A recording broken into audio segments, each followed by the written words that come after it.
Australia is home to some 5 million children and teenagers.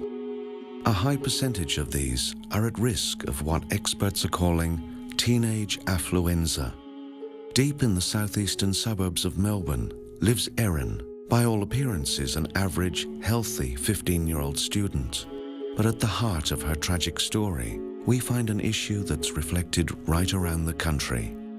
Erin wakes up stiff most mornings because the bed she sleeps in is the same single timber colonial bed that her parents bought when she was 10. She's been hounding her parents for a double bed for some time now, but her pleas fall on deaf ears. Although meals, food, housing and education are readily available to them, many teens like Erin are forced to live on less than $40 pocket money a week. This is my toothbrush. You can see it's really frayed and old and I need a new one. For the first meal of the day, Erin is forced to eat dry and tasteless cereal because the family often runs out of milk. Each mouthful of her cereal is so much harder to bear with the knowledge that the milk bar is literally meters away from her home. The morning drive to school is particularly difficult for Erin. Often her younger brother Red steals the front seat out from under her, and she is forced to ride in the back. Indeed, on the rare occasion that she does manage to get the front seat, she must endure a solid 20-minute barrage of small talk from her mother. To make matters worse, their family car is a late 1980s Toyota Corolla, white with a brown interior, and proves to be a constant source of embarrassment to Erin. Once at school, Erin has a grueling walk of 125 steps to her first class. Imagine what it's like for Kai Song leading her blind mother home on a dirt road at night after a day spent begging at the markets.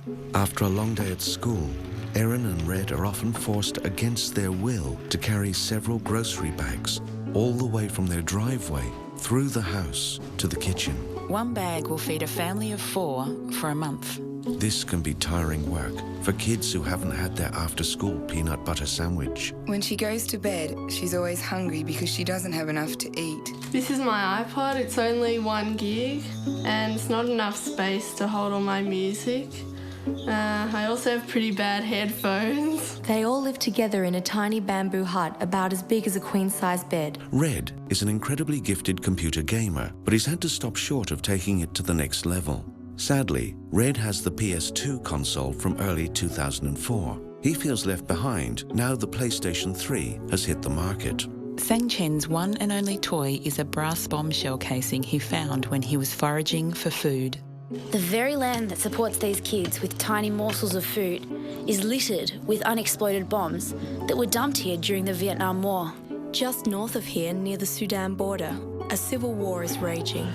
Erin's brother Red suffers a chronic lack of heavily branded footwear. A few weeks back, he cut a big gash in his toe. You can see the wound is still open because they don't have bandages to keep dirt out of the cut. And if this isn't enough, last week, Erin arrived home to find her sister had dyed her hair. What do you think? Every day from dawn until dusk, gangs of several hundred children scavenge through the garbage, riding the dump trucks as they arrive. The faces tell the story. No water means no food. For many, the search for a better life starts at Phnom Penh bus station and then goes wrong. My husband was attacked by the militia.